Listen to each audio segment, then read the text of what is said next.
রাখেহরি মারেকে উত্তরে একটানা ভারী বৃষ্টি, জলপাইগুড়িতে বিশাল আকার গাছ পড়ে বিপত্তি, ঘুমন্ত অবস্থায় প্রাণে বাঁচে দুই শিশু। প্রাণে বেঁচে গেলেন মা ও দুই ছেলে। জলপাইগুড়ি পাহাড়পুর অঞ্চলের তাঁতিপাড়ার সুষমা দেবনাথ প্রতিদিনের মতো দুই ছেলেকে নিয়ে ঘরের ভিতরেই ছিলেন। একদিকে বেশ কয়েকদিন থেকে জলপাইগুড়িতে এক নাগাড়ে বৃষ্টি এবং তার সাথে বইছে বজ্রবিদ্যুৎ সহ দমকা হাওয়া।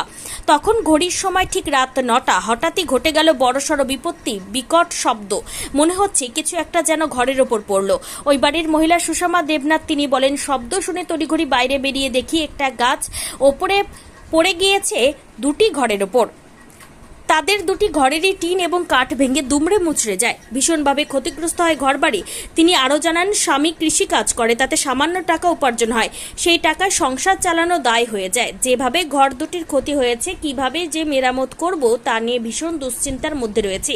আমার বাড়ির পাশে অঞ্চল অফিস প্রধানকে লিখিত আকারে জানানো হয়েছে। এই বিষয়ে যদি ওনারা কিছু সাহায্য করেন তাহলে খুবই ভালো হয়। হাওয়া ছিল, বাচ্চা কাচ্চা নিয়ে ঘরে আছি, ওই সময় গাছটা পড়ে গেল। আচ্ছা, আমার বাচ্চা দুইটাই ভয় পেয়ে গেছে। আমিও দৌড়ে বাচ্চা দুইটা নিয়ে বারান্দায় দৌড়ে আসলাম। এসে কি দেখলেন? দেখলাম গাছটা পড়ে গেল ঘরের উপরে। আচ্ছা, তাতে কি কতটা ক্ষতি হয়েছে? টিন ভেঙে গেছে, কাঠ ভেঙে গেছে। দুটি ঘরেরই। স্বামী কি করে? কৃষি কাজ করে। কি করবেন এই যে ঘটনাটা ঘটলো, এখন অঞ্চলকে প্রধানকে জানাবো, অঞ্চল যাই এখন কিছু ব্যবস্থা করে দিবে। আমরা তো গরিব মানুষ, 2 টাকা রোজগার করলে খাবো না ঘর বাড়ি সাজাবো। বাড়িতে কয়জন ছিলেন আপনারা? 4 জন। তাহলে কি অল্পের জন্য তাহলে বড় দুর্ঘটনা থেকে বেঁচে গেলেন বলতে পারেন? অল্পের জন্য তাহলে বড় দুর্ঘটনা থেকে প্রাণে বেঁচে যায় অল্পের জন্য। আমার স্বামী বাড়িতে ছিল না, আমরা 2টা বাচ্চা নিয়ে আমি ছিলাম। তারপরে এই ঘটনা হঠাৎই কখন ঘটনা ঘটে বললেন? রাত 9টা।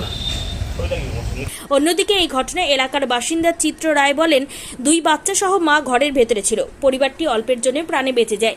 পরিবারটি খুবই অসহায়। আমি এই বিষয়ে গ্রাম পঞ্চায়েতের কথা বলবো। যদি আমাদের অঞ্চল থেকে কোনোভাবে সাহায্য করতে পারি তাহলে ভীষণভাবে পরিবারটি উপকৃত হবে। এই সমস্যা নাকাদার বৃষ্টির জন্য ওনাদের বাড়ির উপর গাছটা পড়ে গেছে। পড়ে যায় ঘরে, 2টো ঘর ছিল, 2টো ঘরে ওদের পরিবার ছিল। সেই পরিবার প্রাণে বাঁচে যায়। আমিও ভগবানের কাছে এটা প্রার্থনা করি ওনার পরিবার যেন সুস্থ থাকে। আমরা পাহাড়পুর গ্রাম পঞ্চায়েতকে আমরা লিখিত অভিযোগ জানাচ্ছি এই বিষয় নিয়ে। কি ক্ষতি হয়েছে ওনাদের ঘরের টিনগুলো ভেঙে গেছে। কটি ঘর ছিল? 2 ঘরের টিন ভেঙে গেছে। আপনারা দেখেন না, বাড়িতে কারা ছিল তখন? ওনাদের 2 ছেলে ছিল, ওনার ওয়াইফ ছিল। একদম প্রাণে বেঁচে গেছে। আর আমরা প্রধানের কাছে লিখিত অভিযোগ জানাচ্ছি এই বিষয় নিয়ে। প্রধান কিছু ওনারা দাবি রাখছে। কি বলবেন এই যে ঘটনাটা, এটা লাগাতার বৃষ্টির জন্য এরকম ঘটনা ঘটছে। Bureau report, PB news.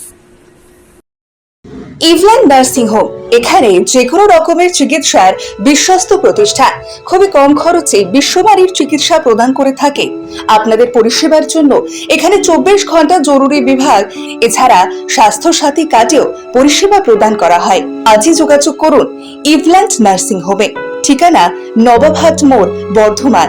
Phone number মনে রাখবেন 9434383966 অথবা 7908496820।